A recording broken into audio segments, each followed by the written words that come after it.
Hi, എല്ലാവർക്കും നമസ്കാരം. നമ്മുടെ പുതിയൊരു വീഡിയോയിലേക്ക് എല്ലാവർക്കും സ്വാഗതം. അപ്പോൾ ഇന്ന് എന്താ ചെയ്യാൻ പോകുന്നതെന്ന് പറഞ്ഞാൽ നല്ല അടിപൊളി വട്ടയപ്പം ഉണ്ടാക്കിയെടുക്കുകയാണ്. നല്ല സോഫ്റ്റ് പഞ്ഞി പോലെ ഇരിക്കുന്ന വട്ടയപ്പം ഉണ്ടാക്കാൻ പോവാണേ.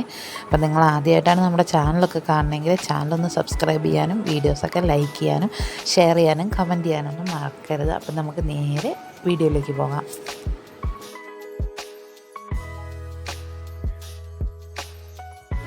ആദ്യം തന്നെ ഞാനൊരു 2 കപ്പ് പച്ചരി കഴുകി നല്ല വൃത്തിയാക്കി എടുത്തു വെച്ചിട്ടുണ്ട്.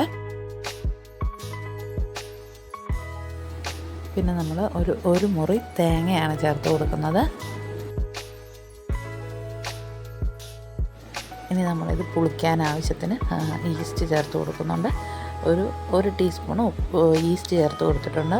ഒപ്പം തന്നെ ഒരു ലേശം ഉപ്പും കൂടി ചേർത്ത് കൊടുക്കുന്നുണ്ട്. പിന്നെ ഇതിലേക്ക് ചെറു ചൂടുള്ള വെള്ളമാണ് ഞാൻ ഊറ്റി കൊടുക്കുന്നത്. ഇത് വേഗം കുതിരാൻ വേണ്ടിയിട്ടാണ്. പിന്നെ അധികം വെള്ളം ഊറ്റണ്ട, ഇതൊന്ന് കുതിരാൻ വേണ്ടി മാത്രമുള്ള വെള്ളം ഒഴിച്ചു കൊടുത്താൽ മതി. അധികം കൂടുതൽ വെള്ളം ഒഴിക്കണ്ട കേട്ടോ.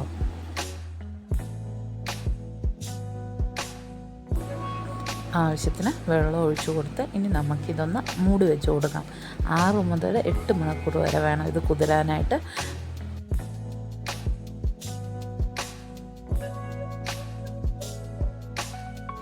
ഒരു 6-6.5 മണിക്കൂർ ആയിട്ടുണ്ട് നമ്മളിത് കുതിർത്തിയിട്ടിട്ട്. ഇപ്പം നല്ലതുപോലെ കുതിർന്നിട്ടുണ്ട്. ചെറു ചൂടുവെള്ളത്തിലായതുകൊണ്ട് തന്നെ വേഗം കുതിർന്ന് കിട്ടിയിട്ടുണ്ട്.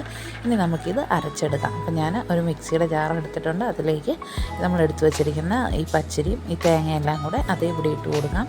നമ്മൾ വേറെ വെള്ളം ചേർക്കണ്ട, ഈ വെള്ളം തന്നെ മതി നമുക്കിത് അരച്ചെടുക്കാനായിട്ട്.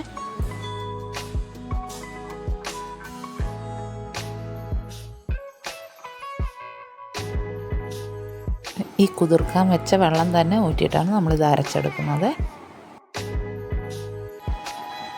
ഇപ്പോൾ നമ്മൾ ആദ്യത്തെ ട്രിപ്പ് നല്ലതുപോലെ അരച്ചെടുത്തിട്ടുണ്ട്. ഈ ഒരു പാകത്തിന് മതി, ഇതിൽ കൂടുതൽ വെള്ളമാകരുത്.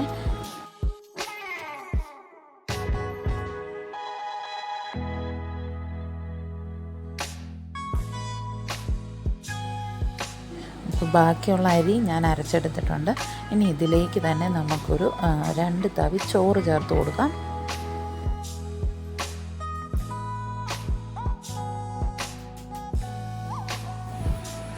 ഇനി നമുക്ക് മധുരത്തിന് ആവശ്യമായിട്ടുള്ള പഞ്ചസാര ചേർത്ത് കൊടുക്കാം. ഞാനിവിടെ ഒരു 250 ഗ്രാമിൻ്റെ കപ്പിനകത്ത് ഒരു 1/2 കപ്പ് പഞ്ചസാര ചേർത്ത് കൊടുക്കുന്നുണ്ട്. ഇനി ഫ്ലേവറിന് ആവശ്യമായിട്ട് കുറച്ച് ചെറിയ ജീരകവും ഒരു 3-4 ഏലക്കയുടെ ഒരു അരിയും കൂടെ ഞാൻ ഇട്ട് കൊടുത്ത് നല്ലതുപോലെ അരയ്ക്കുന്നുണ്ട്.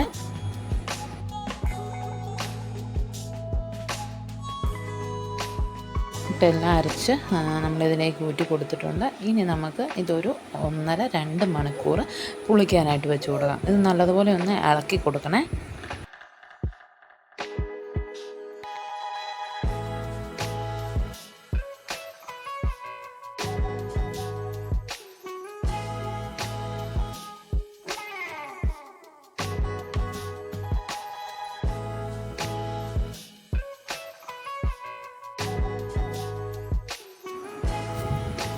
ഇപ്പോൾ ഒരു 2 മണിക്കൂറായിട്ടുണ്ട്. ഇപ്പം നല്ലതുപോലെ പുളിച്ചിട്ടുണ്ട്. ഇനി നമുക്കിത് വട്ടയപ്പത്തും ആക്കിയെടുക്കാം. ഞാനിവിടെ ഒരു ഇഡ്ഡലി പാത്രം വെച്ച് കൊടുത്തിട്ട് നമ്മുടെ ഇഡ്ഡലിയുടെ തട്ടിനെ കമഴ്ത്തി വെച്ച് കൊടുത്തിട്ടുണ്ട്.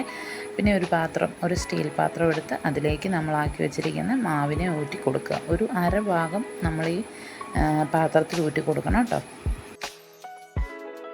ഇപ്പോൾ ഇഡ്ഡലി പാത്രത്തിൽ വെള്ളമൊക്കെ ചൂടായി ആവി വരാൻ തുടങ്ങി. നമ്മൾ ഈ ഊറ്റി വെച്ചിരിക്കുന്നത് ഇതിലേക്ക് വെച്ച് ഒരു 10 മിനിറ്റ് ഒന്ന് വേവിച്ചെടുക്കണം കേട്ടോ. എന്നിട്ട് ഒരു ടൂത്ത് പിക്കോ എന്തെങ്കിലും വെച്ച് കുത്തി നോക്കുക വെന്തോ എന്ന്.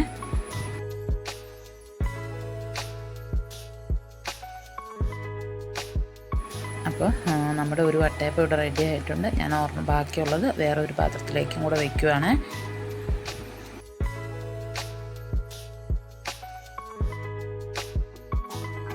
ഇപ്പോൾ നമ്മുടെ വട്ടയപ്പം ഇവിടെ റെഡി ആയിട്ടുണ്ട്. നല്ല സോഫ്റ്റായ വട്ടയപ്പം റെഡി ആയിട്ടുണ്ട്.